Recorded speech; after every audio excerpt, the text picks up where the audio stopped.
কাজটা কি ভাই শোধ করতে হবে সবসময়? আরে ভাই বললেন না, কাজই শেষ করতে পারতেছি না।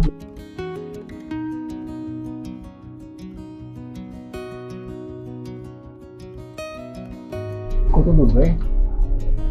আরে ভাই বললেন না, শেষই হয়নি। এত প্রজেক্ট দিলে কিভাবে কাজ করবে?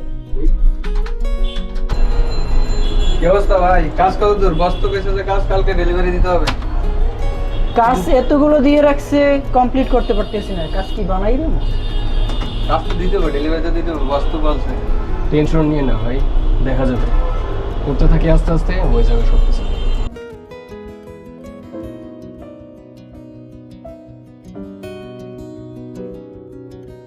আরে 9টা বেজে গেছে, অফিসের টাইম তো শেষ। আমি তো খেয়ালই করিনি।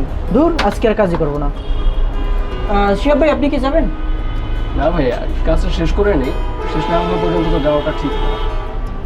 না ভাই, আমি আর থাকতে পারবো না, আমি চলে গেলাম।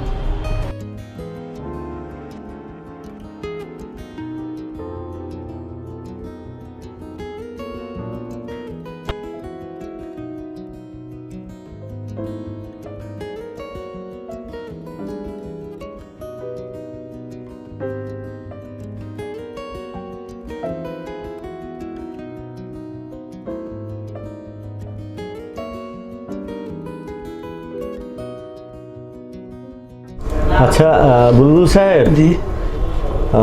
আপনাকে তো ডেকেছি। আর কাজে কোনো অসুবিধা নাই তো? না স্যার। আপনি তো আমার এখানে সব থেকে বিশ্বস্ত এবং পুরনো। তো যাই হোক, আপনি সেই অনেক দিন যাবত আমার সাথেই আছেন। আপনাকে হয়তো এত কথা আমার বলতে হবে না, সব দিকে খেয়াল রেখে। আর টাকার কারণ হচ্ছে আপনার স্যালারিটা, এই যে খামে রাখা আছে, ঠিক আছে? আর ওই অভি আপনার কাছে একটা খাতা দিবে, সিগনেচার করে দিয়ে যে স্যালারি রিসিভ করেছেন, ঠিক আছে? স্যার একটা কথা বলবো? হ্যাঁ বলেন। স্যার আমি তো আপনার এখানে অনেক বছর ধরে কাজ করতেছি সুনামের সহিতে। আচ্ছা, তো বর্তমানে জিনিসপত্রের দাম তো ঊর্ধ্বগতি স্যার। ফ্যামিলি অনেক কষ্টে চলতেছে স্যার। সামনে স্যালারি বাড়াবেন শুনছি স্যার।